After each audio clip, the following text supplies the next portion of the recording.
Para saudara dan saudari yang Tuhan cintai, selamat pagi dan selamat bertemu lagi dalam renungan harian dari Paroki Santo Fransiskus Assisi Apio, edisi hari Jumat, tanggal 17 Juli 2026, dalam masa biasa yang ke-15.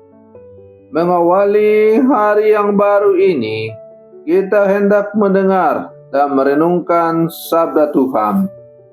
Marilah sebelum kita mendengar dan merenungkan sabda Tuhan, kita berdoa. Dalam nama Bapa dan Putra dan Roh Kudus. Amin. Allah Bapa yang Maha Kasih, kami bersyukur karena Engkau kembali mengundang kami untuk mendengar dan merenungkan sabda-Mu pada hari yang baru ini. Bukalah hati kami agar kami tidak hanya memahami sabda-Mu dengan pikiran, tetapi juga menghayatinya dengan kasih. Tuhan Yesus, lembutkanlah hati kami yang mudah menghakimi.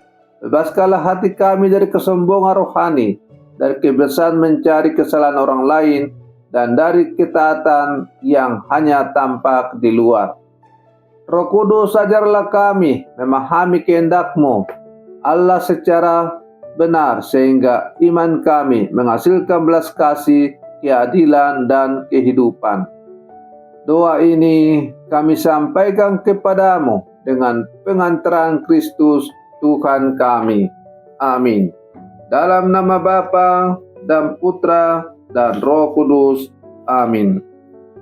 Para saudara dan saudari yang Tuhan cintai, sabda Tuhan yang hendak kita dengar dan kita renungkan untuk mengawali hari yang baru ini diambil dari Injil Matius pasal 12 ayat 1 sampai 8. Tuhan bersamamu.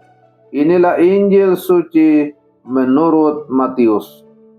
Pada suatu hari Sabat, Yesus dan murid-muridnya berjalan di ladang gandum. Karena lapar, murid-muridnya memetik bulir gandum dan memakannya. Melihat itu, berkatalah orang-orang Farisi kepada Yesus, "Lihatlah, murid-muridmu berbuat sesuatu yang tidak diperbolehkan pada hari Sabat." Tetapi Yesus menjawab, "Tidakkah kalian baca apa yang dilakukan Daud ketika ia dan para pengikutnya lapar? Ia masuk ke dalam bait Allah dan mereka semua makan roti sajian yang tidak boleh dimakan kecuali oleh imam-imam. Atau tidakkah kalian baca dalam kitab Taurat bahwa pada hari-hari Sabat imam-imam melanggar hukum Sabat di dalam bait Allah, namun tidak bersalah? Aku berkata kepadamu, di sini ada yang melebihi bait Allah. Seandainya kalian memahami maksud sabda ini, yang kukehendaki ialah belas kasih dan bukan persembahan, tentu kalian tidak akan menghukum orang yang tidak bersalah. Sebab Anak Manusia adalah Tuhan atas hari Sabat." Demikianlah sabda Tuhan. Para saudara dan saudari yang Tuhan cintai, dalam menjalani kehidupan kita sehari-hari, terkadang kita bertemu dengan orang yang sangat teliti melihat kesalahan orang lain, tetapi tidak pernah serius memeriksa kekerasan hatinya sendiri. Ia tahu aturan, hafal larangan, dan cepat menunjukkan siapa yang salah. Namun ketika berhadapan dengan orang yang lapar, terluka, atau terdesak, ia mempunyai belas kasih. Dalam Injil hari ini, yang baru saja kita dengar. Para murid Yesus merasa lapar. Mereka memetik bulir gandum dan memakannya pada hari Sabat. Orang-orang Farisi segera menuduh, "Lihatlah, murid-muridmu berbuat sesuatu yang tidak diperbolehkan pada hari Sabat." Para murid sedang lapar, tetapi orang Farisi lebih sibuk melihat pelanggaran. Mereka melihat aturan yang dilanggar, tetapi tidak melihat manusia yang membutuhkan makanan. Sabda Tuhan hari ini menggugat hidup iman kita. Apakah iman kita membuat hati kita semakin penuh kasih, atau justru menjadikan kita semakin mudah menghakimi? Para saudara dan saudari yang Tuhan cintai, hari Sabat merupakan anugerah besar bagi bangsa Israel. Sabat diberikan agar manusia berhenti dari pekerjaan, beristirahat, beribadah, dan mengingat bahwa hidup tidak hanya bergantung pada usaha manusia, tetapi juga pada pemeliharaan Allah. Masalahnya bukan terletak pada hukum Sabat, melainkan pada cara orang Farisi menafsirkannya. Aturan yang seharusnya membantu manusia mendekat kepada Tuhan berubah menjadi beban yang menikam. Mereka memusatkan perhatian pada tindakan memetik gandum, tetapi mengabaikan rasa lapar para murid. Hukum ditempatkan lebih tinggi daripada martabat manusia. Yesus lalu mengingatkan kisah Daud.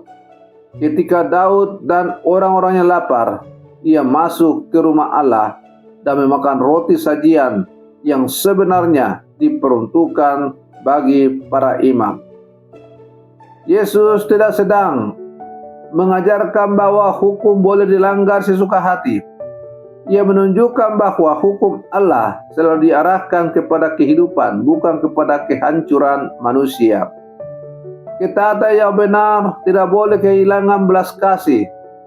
Ketika pelaksanaan aturan justru membuat orang lapar dibiarkan, orang sakit diabaikan, dan mereka yang lemah semakin tertindas, berarti kita belum memahami hati Allah. Yesus kemudian bersabda, "Yang kukehendaki ialah belas kasihan dan bukan persembahan." Kalimat ini sangat tajam. Persembahan, doa, ibadah, dan ritual tetap bernilai. Namun, semuanya akan menjadi kosong bila tidak menghasilkan belas kasih. Kita dapat rajin mengikuti misa, tetapi pulang dengan hati yang tetap keras. Kita dapat berdoa dengan kusuk, tetapi memperlakukan pembantu, bawahan, pasangan hidup, atau anak-anak dengan kasar. Kita dapat aktif dalam kegiatan gereja, menjadi lektor, menjadi pemazmur, dan lain-lain, tetapi senang menyebarkan cerita buruk tentang orang lain, senang untuk tidak memperhatikan keluarga daripada orang lain. Kita dapat sangat religius di hadapan altar, tetapi tidak manusiawi terhadap sesama. Itulah bahaya agama tanpa belas kasih. Orang memakai aturan untuk menunjukkan bahwa dirinya benar, sekaligus merendahkan orang lain. Ia merasa membela Tuhan, padahal sebenarnya sedang membela ego dan kekuasaannya sendiri.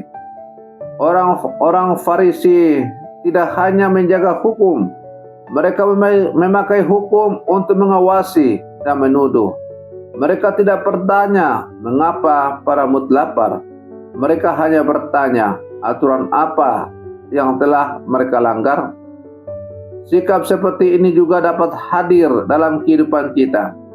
Ketika seorang jatuh dalam dosa, kita lebih cepat menghakimi daripada menolongnya bangkit. Ketika ada keluarga yang bermasalah, kita lebih senang membicarakan daripada mendampingi. Ketika orang miskin meminta bantuan, kita langsung mencurigai apakah ia layak ditolong. Kita sering menuntut belas kasih bagi diri sendiri, tetapi memberikan penghakiman kepada orang lain. Yesus akhirnya bersabda, Anak manusia adalah Tuhan atas hari Sabat. Artinya, Yesus mempunyai kuasa untuk mengungkapkan makna sejati hari Sabat. Sabat bukan sekedar larangan bekerja. Sabat adalah tanda bahwa manusia dipanggil untuk hidup di dalam kebebasan, pemulihan, dan persekutuan dengan Allah. Dalam diri Yesus, manusia menemukan istirahat sejati. Ia membebaskan kita dari kuk dosa, rasa bersalah, kebencian, dan kesombongan rohani. Namun, istirahat di dalam Tuhan bukan berarti hidup tanpa tanggung jawab. Istirahat sejati terjadi ketika hidup kembali ditata menurut kehendak Allah. Tuhan ditempatkan sebagai pusat, sesama dihormati, dan hati dibebaskan dari obsesi menguasai segala sesuatu. Para saudara dan saudari yang Tuhan cintai, sabda Tuhan hari ini mengajak kita memeriksa cara kita menjalankan iman. Pertama, jangan menggunakan aturan untuk menghindari kasih. Aturan memang penting, disiplin, tata tertib, dan hukum dibutuhkan agar kehidupan berjalan baik. Namun tujuan akhirnya harus tetap keselamatan dan kebaikan manusia. Dalam keluarga, aturan harus mendidik, bukan menakut-nakuti. Dalam pekerjaan, ketegasan harus disertai keadilan. Dalam gereja, ketertiban harus berjalan bersama sikap menerima dan mendampingi. Kedua, hentikan kebiasaan mencari kesalahan orang lain. Sebelum mengkritik, tanyakanlah, apakah saya memahami beban yang sedang ia pikul? Mungkin di balik sikap yang kurang baik terhadap luka, kelelahan, atau pergumulan yang tidak kita ketahui. Belas kasih bukan berarti membenarkan kesalahan. Belas kasih berarti menegur tanpa menghancurkan, menyatakan kebenaran tanpa merendahkan, dan memberi kesempatan kepada orang untuk berubah. Yang ketiga, periksalah sebuah kehidupan rohani kita. Apakah doa membuat kita semakin sabar? Apakah ekaristi membuat kita semakin murah hati? Apakah bacaan kitab suci membuat kita semakin peka terhadap penderitaan orang lain? Bila semakin rajin beribadah, tetapi semakin mudah marah, merasa paling benar, dan sulit mengampuni, mungkin kita sedang memelihara ritual, tetapi kehilangan hati Tuhan. Para saudara dan saudari yang Tuhan cintai, mari kita akhiri renungan pagi kita dengan berdoa. Dalam nama Bapa dan Putra dan Roh Kudus. Amin. Tuhan Yesus, Engkaulah Tuhan atas hari Sabat. Engkau datang bukan untuk membebani kami, melainkan untuk membawa kebebasan, pemulihan, dan kehidupan. Ampunilah kami ketika kami lebih suka melihat kesalahan sesama daripada penderitaannya. Ampuni kami ketika kami memakai aturan jabatan dan agama untuk merasa lebih benar dan lebih tinggi daripada orang lain. Lembutkanlah hati kami, Tuhan. Ajarlah kami menegur tanpa merendahkan, membela kebenaran tanpa kebencian, dan menaati kehendak-Mu tanpa kehilangan belas kasih. Semoga doa, ekaristi, pelayanan, dan seluruh kehidupan rohani kami menghasilkan buah yang nyata, kesabaran, kejujuran, kerendahan hati, pengampunan, dan kepedulian kepada mereka yang menderita. Berkatilah mereka yang lapar, sakit, terpinggirkan, dan diperlakukan tidak adil. Jadikanlah kami tangan-Mu yang menolong, telinga-Mu yang mendengarkan, dan hati-Mu yang berbelas kasih. Doa ini kami sampaikan kepadamu dengan pengantaran Kristus Tuhan kami. Amin. Dalam nama Bapa dan Putra dan Roh Kudus. Amin. Para saudara dan saudari terkasih, selamat pagi. Tuhan memberkati kita semua.